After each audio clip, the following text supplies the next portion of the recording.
And new tonight, a volunteer fire department is struggling to recruit. Despite only having 15 members, Turley Fire and Rescue says last year was one of its busiest on record. News on 6's Justin Schreier is live on the story. Justin? And Turley Fire and Rescue covers about 11.5 square miles to be fully staffed. They need 30 people. Currently, they just have half of that, but after a record number of calls last year, they're looking for people to step up.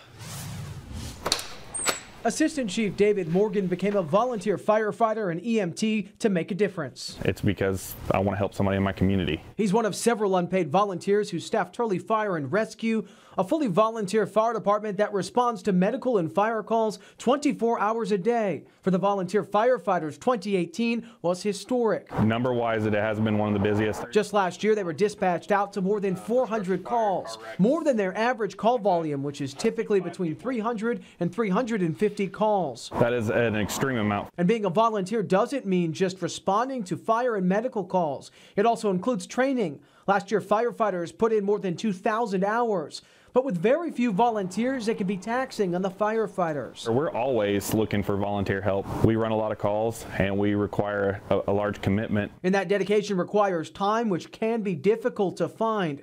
Morgan says the silver lining is a great working relationship with other departments, including Tulsa, Sperry, Owasso, and Black Dog. If Turley Fire and Rescue didn't exist, Morgan says insurance rates would increase, along with response times. They're going to have to rely on a paid department that may be further down the road. And Morgan hopes more people will take on this tough but rewarding job. If I can save someone's house, save someone's life, that's the main goal.